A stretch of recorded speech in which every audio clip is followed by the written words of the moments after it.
गरौँ। पहिले सबभन्दा पहिले मोबाइल अफ गरिराख्नु अनि त म यहाँ कुरा गर्न आउँछु नभए म जान्छु। दर्शकवृन्द नमस्कार, म पुष्पता सुरेन्द्र कुमार। दर्शकवृन्द, रङ्गेलीका निवर्तमान मेयर तथा मोरङ क्षेत्र नम्बर 2 का संसद पदका उम्मेदवार दिलीप अग्रवाल आज भोलि चुनावी प्रचार प्रसार क्रममा नाना थरीका गफहरू हाकिरहेको कुरा सामाजिक सञ्जाल, समाचार माध्यम र उहाँको आफ्नै प्रोफाइलमा समेत देख्न सकिन्छ। उहाँको भनाइ छ, रङ्गेलीमा के विकास गर्यौं भने मूल्याङ्कन रङ्गेलीका जनताले गर्नेछन्। हामी पनि रङ्गेलीकै वासी हौं। हामी जनतालाई देखाउन चाहन्छौं रङ्गेलीमा वास्तवमा कस्तो विकास भएको छ। रङ्गेली नगरपालिका समग्र रूपमा रङ्गेली, आमगाछी, मधुबनी, चोपडा, आमतोला, दरबैसा, रञ्जनी लगायत सबै क्षेत्रहरूको साझा पहिचान हो। तर आज वास्तविकता के हो भने रङ्गेली अन्तर्गत केही विकास देखिएको छ भने त्यो मुख्यतः रङ्गेली 7 क्षेत्रमा मात्र सीमित देखिन्छ। त्यो पनि अधिकांश संघीय बजेटबाट निर्माण भएका सडक, केही मठ मन्दिर र केही संरचनामा मात्र सीमित छन्। एउटा क्षेत्रलाई चिटिक्क पार्ने, अर्को क्षेत्रलाई पुरानै अवस्थामा छोड्ने यो विकासको सन्तुलन होइन। कसैलाई काखा, कसैलाई पाखा गर्ने नीति कुनै जनतालाई स्वीकार्य हुँदैन। हामी आमगाछीवासीहरूको आज प्रश्न छ, हाम्रो क्षेत्रमा किन समान विकास भएन? किन हामीलाई प्राथमिकतामा राखिएन? र जहाँ उहाँ बोल्नुहुन्छ कि यो रङ्गेलीको जनता गर्नेछन् भने हामीलाई किन बोल्न दिएन? हामी आरोप होइन, समान विकास र न्यायको माग गर्दै यो आवाज उठाइरहेका छौं र पुनः यहाँका जनतालाई सचेत गर्न चाहन्छौं। 9 वर्ष काम के लिए कतौ 1 रुपया के दाग हमरा पर नहीं है। हम 1 टका कतौ हिना मिना नहीं केने छे। अहाँ सबके सामने में छे। उहाँ भन्नुहुन्छ, हामीले धेरै विकास गर्यौं, 1 पैसा पनि खाएका छैनौं। यदि साँच्चै त्यस्तो हो भने रङ्गेली नगरपालिका अन्तर्गत भएका सडक निर्माण, भवन निर्माण तथा अन्य विकास योजनामा पारदर्शिता किन देखिएन? हरेक सार्वजनिक निर्माण स्थलमा योजना विवरण, बजेट रकम, ठेकेदार र समय सीमा सहितको सूचना पाटी राख्नुपर्छ। यो कानुनी र पारदर्शिताको आधार हो। तर हामी प्रश्न गर्छौं, कति योजना स्थलमा सूचना पाटी राखियो? कहाँ कहाँ पारदर्शिता सहित जानकारी सार्वजनिक गरियो? स्थानीय जनतालाई आफ्नो क्षेत्रको प्रत्येक योजनाको जानकारी पाउनु मौलिक अधिकार हो। तर कार्यकालभर यस्तो पारदर्शिता किन प्राथमिकतामा परेन?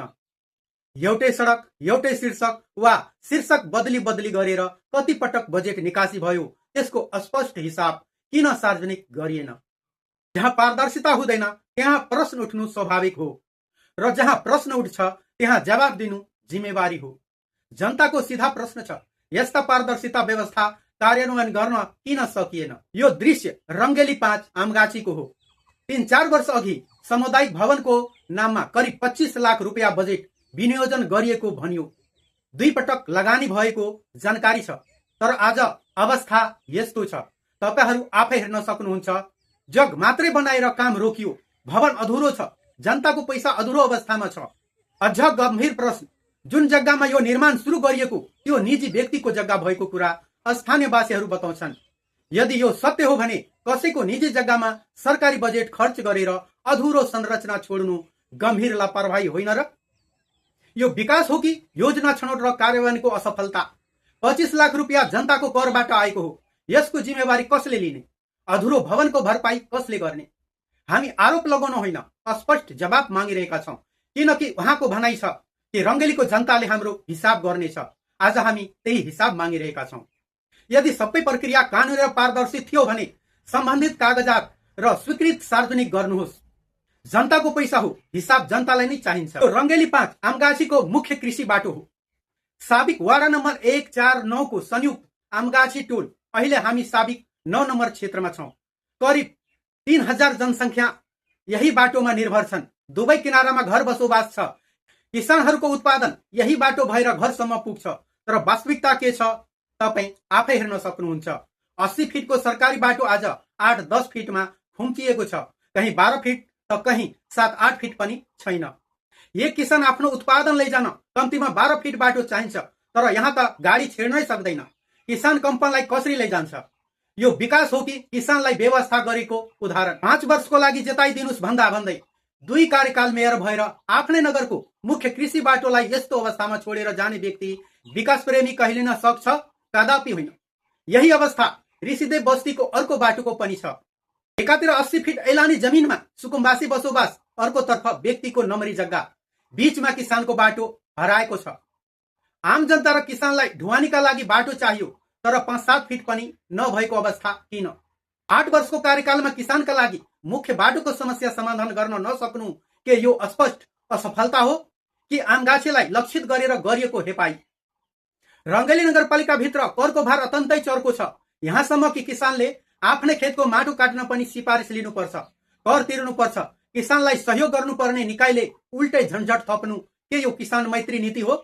अझ गम्भीर कुरा, बाटो निर्माणको नाममा किसानको बाली काटेर माटो हाल्नु यो कस्तो नैतिकता हो? किसानको खेतमा डोजर चलाउँदा सिफारिस लिनु पर्दैन, अनुमति चाहिँदैन?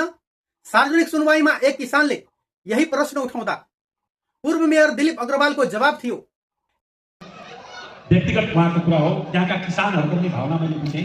अगाडि पछाडि सबै किसानले त्यो बाटो चाहिँ जसरी पनि कृषि बाटो बनाइदिनुपर्छ भन्ने उहाँ एकातिर छ, त्यहाँका सम्पूर्ण किसानहरू एकातिर छ। अब 90% किसान एकतिर छ, एकजना उहाँ एकतिर लाग्नु भएको छ बाटो बनाउन। अब हामी कता लाग्नु? एकातर्फ त्यो किसान हो, अर्कोतर्फ 99 जना जनता छन्। हामी एकजनाको सुन्ने कि 99 जनाको? यो भिडियो हामी प्रमाण सहित देखाउँछौँ। अब यो अर्को दृश्य हेर्नुहोस्। यो बाटो आमगाछी साबिक 4 र 9 लाई वाडा नम्बर 2 र 5 सँग जोड्ने रिङ रोड हो, तर यहाँदेखि अगाडि बाटो छैन। यहाँबाट मात्र 200 मिटर पूर्वतर्फ जोडियो भने मुख्य बाटोसँग सिधा कनेक्सन हुन्छ। पश्चिमतर्फ ढनापट्टि जोडिएपछि एउटा रिङ रोडको सर्कल नै पूरा हुन्छ, तर 9 वर्षको कार्यकालमा यो 200 मिटर बाटोको मुख खोल्न सकिएन। परिणाम, किसानले 200 मिटर पुग्न 5 किलोमिटर घुमेर जानुपर्ने अवस्था छ। यो विकासको सोच हो कि समन्वय र इच्छा शक्तिको अभाव? यदि उहाँ साँच्चै एक किसानको छाती चिरेर 99 जनालाई सुविधा दिन सक्छु भन्ने विकासवादी सोच राख्नुहुन्छ भने यहाँ किन समाधान आएन? एकातर्फ एक धनी किसान, अर्कोतर्फ 200 भन्दा बढी जनता लाभान्वित हुने अवस्था, तर बाटो जोडिएन किन? यहाँ स्पष्ट असफलता देखियो कि जनताको आवाजलाई हल्का ठान्ने दृष्टिकोण। जनताको प्रश्न सरल छ, 200 मिटर किन खुल्न सकेन? जेनजी आन्दोलनको क्रममा रङ्गेली नगरपालिका जलिरहेको दृश्य सबैले देख्यो। त्यो बेला विभिन्न समूहका मानिसहरू सहभागी थिए, अवस्था तनावपूर्ण थियो। तर प्रश्न के हो भने नगर जलिरहेको बेला जिम्मेवार पदाधिकारीहरू कहाँ थिए? नगरपालिकाको आर्थिक र भौतिक सम्पत्तिको संरक्षण गर्ने जिम्मेवारी कसको थियो? जनताले 5 वर्षका लागि जिम्मेवारी नगर प्रमुखलाई नै सुम्पेका थिए। हरेक परिस्थितिमा नगरको सुरक्षा गर्ने पहिलो दायित्व नेतृत्वको होइन र? तर यस्तो संवेदनशील समयमा प्रमुख दिलीप अग्रवाल घटनास्थलमा देखिएन भने जनताको गुनासो छ। अनि मबाट रिस फेर्नु पर्थ्यो, मलाई कुट्नु पर्थ्यो, मलाई बाँधेर मार्नु पर्थ्यो। आन्दोलनको नाममा व्यक्तिगत रिस गरेर 4 दिनपछि मिडियामा आएर यदि मसँग रिसिभी थियो भने मलाई 2-4 थप्पड हाने हुन्थ्यो, नगरपालिका किन जलाइयो भन्नुभयो। तर जनताको प्रश्न छ, देखाउने समय आगो बलिरहेको बेला थियो कि 4 दिनपछि मिडियाबाजीमा? यदि नेतृत्वले 2 थप्पड खाएर पनि नगरपालिका जोगिन्थ्यो भने त्यो जोखिम त्यही बेला किन लिन सकिएन? यदि अरू नेता मन्त्री जस्तै तपाईँ पनि आफ्नो ज्यान जोगाउन भाग्नुभयो भने तपाईँ र अरूमा फरक के रह्यो त? नेतृत्व भनेको संकटमा अगाडि उभिनु हो, पछि बयान दिनु मात्र होइन। जनताको प्रश्न सरल छ, नगर जल्दा नेतृत्व किन मौन रह्यो? काठमांडू के बालेन नजर आवे छे, लेकिन अय पूर्वांचल के बालेन अहाँ के नजर नहीं आब रहल छै। रंगेली में बालेन से कम काम केने छियै, काम नहीं केने छै। हमार पासंग में नहीं बालेन होते काठमांडू में तोड़े फोड़ न केलके बनेल के कथी एकटा चीज देखा दियो तो बन्याल। पछिल्लो समय एउटा भिडियो भाइरल भइरहेको छ जहाँ माननीय संसद पदका उम्मेदवार दिलीप बगडिया जनतामाझ भन्छन्, बालेनले जे गरे त्यो भन्दा बढी मैले गरेको छु। म हुँ बालेन, बालेन भनेको विकास नै हो।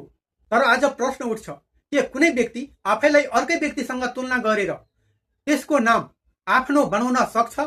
बालेन शाह कुनै उपमा होइन, कुनै नाराको शब्द होइन। उहाँ एउटा निर्वाचित व्यक्ति हुन्, जनताको मतले जितेको प्रतिनिधि। बालेन भनेको नाम मात्रै होइन, त्यो विश्वास हो, त्यो परिणाम हो, त्यो कामको हिसाब हो। यदि कसैले भन्छ म नै बालेन हुँ, त्यो आत्मविश्वास हो कि भ्रम? विकास आफै बोल्छ, काम आफै देखिन्छ, नाम साप्टी लिनु पर्दैन। यदि तपाईले विकास गर्नुभएको छ भने त्यसको तथ्य देखाउनुस्, योजना देखाउनुस्, नतिजा देखाउनुस्। कसैको नाम बोकेर होइन, आफ्नो पहिचानले उभिनुस्। किनकि बालेन हुनु भनेको नाम भन्नु होइन, जनताको विश्वास जित्नु हो। र विश्वास नाराले होइन, कामले जितिन्छ। अब हामी बाटो होइन, विद्यालय र शिक्षाको कुरा गर्दैछौँ। अरू नगरपालिका भन्दा रङ्गेलीको शिक्षा व्यवस्था किन यति चिन्ताजनक र विवादित बन्यो। कुनै पनि विद्यालयमा समयमा व्यवस्थापन समिति गठन हुन सकेन। किन? विशेष गरी आमगाछीको श्री जनता माध्यमिक विद्यालयलाई निरन्तर व्यवस्था गरियो। जनताको गुनासो छ 2077 सालमा सैनिक परिचालन गरेर व्यवस्था समिति गठन गरियो। त्यो कदमले देखाएको समिति कति आवश्यक रहेछ, तर त्यसपछि कार्यकाल सकिएपछि किन निरन्तरता दिन सकिएन? एउटा विद्यालयलाई व्यवस्थापन विहीन बनाउने, अर्कोतर्फ माध्यमिक तहमा शिक्षक अभाव सृजना गर्ने, के यो विद्यार्थीको भविष्यसँग खेलवाड होइन? आज त्यहाँका जेहेन्दार विद्यार्थी पनि एसईई कसरी पास गर्ने भने चिन्तामा छन्। गरिब भन्दा गरिब अभिभावक बस भाडा तिरेर निजी विद्यालयमा बच्चा पठाउन बाध्य छन्। विद्यालयका आर्थिक स्रोत नै फ्रिज भएको जस्तो अवस्था किन देखिन्छ? रोबर्ट्सको नेतृत्वमा शिक्षा सुधारको योजना कहाँ छ? विद्यालयले अस्थिर बनाएर भविष्य निर्माण हुँदैन। जनताको प्रश्न स्पष्ट छ, आमगाछीको विद्यालयलाई किन पाखा लगाइयो? अब अन्तमा एउटा गम्भीर प्रश्न, वडाध्यक्षबाट गल्ती भएको भनिएको घटनास्थलमा मेरा आफ्ना दर्जनौं टोली सहित पुग्नुहुन्छ, तर निरीक्षण गर्नु अघि पीडित पक्षलाई मोबाइल स्विच अफ गर्न अनि मात्रै म हेर्छु भन्नु, के यो उचित व्यवहार हो? सार्वजनिक पदमा बसेको नेतृत्वले पारदर्शिता चाहनुपर्छ कि क्यामेरा बन्द? यदि सबै कुरा न्यायसङ्गत छ भने भिडियो र अडियोसँग डर किन? जनताको मनमा प्रश्न उठ्छ, यो पीडितलाई सन्तोना दिन गएको हो कि कुरा लम्ब्याएर शिथिल बनाउन या पीडितलाई धम्क्याउन? खुल्ला रूपमा निर्णय गर्नु हो, गोप्य शर्त राखेर होइन। यदि मोबाइल बन्द गराएर मैत्री निरीक्षण गर्न सकिन्छ भने पारदर्शिता कहाँ रह्यो? नेतृत्व पारदर्शिताबाट भाग्छन् भने जनताले विश्वास कसरी गर्ने? यो भिडियो स्वयं प्रमाण हो। अब निर्णय जनताको हातमा छ। नमस्कार। यहाँ हेर्नु, मैले यसैको बारेमा पहिले सबभन्दा पहिले मोबाइल अफ गरिहाल्नु, अनि त म यो कुरा गर्न आउँछु। तपाईँले बोलाएको मलाई, तपाईँ एउटा नागरिकको हिसाबले बोलाएको म हेर्न आएको छु। यदि तपाईँलाई मोबाइल रेकर्ड गर्ने, मोबाइलको कुरा गर्ने हो भने म यहाँबाट फर्किन्छु।